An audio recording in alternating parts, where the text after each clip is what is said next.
How many times as a parts specialist you found yourself walking out to the parking lot with a customer, maybe to test a battery, maybe to pull a trouble code, maybe to get new wiper blades installed.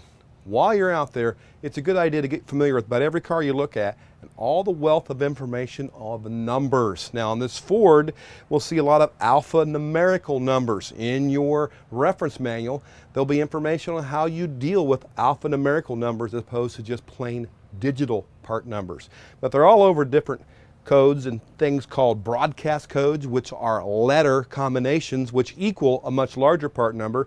So we see a lot of examples like on the intake manifold, upper plenum, and different areas of the vehicle. Now one important decal on every vehicle has to do with air conditioning. It gives the capacity of refrigerant in the system, the type of refrigerant. Of course, since 1994, it's been R134A. In addition to the refrigerant capacity, also the type of oil and the capacity of the refrigerant oil.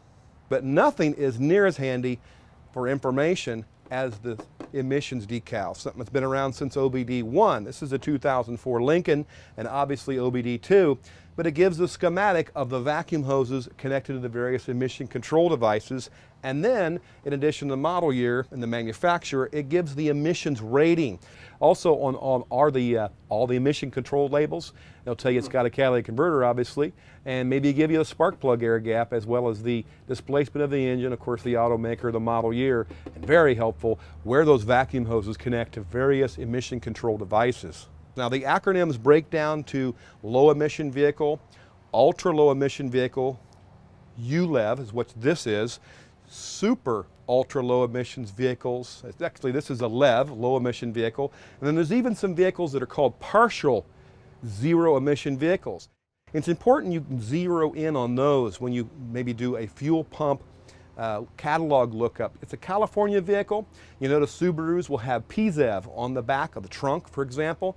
How do you get partial zero emission vehicle out of a vehicle that's not a hybrid or electric vehicle? Simple, you reduce the overall emissions by reducing evap emissions. So they have less headspace in their tanks because their tanks shrink, their fuel bladders. And for that reason, the pumps are entirely different part numbers and they're much more expensive to be able to do that much better work at evaporative emissions handling. So just look for those letters, LEV, ULEV, SULEV, PZEV, and of course hybrids like the Prius are AT PZEV, Advanced Technology, partial zero emission vehicle. That's some of the information you can get under the hood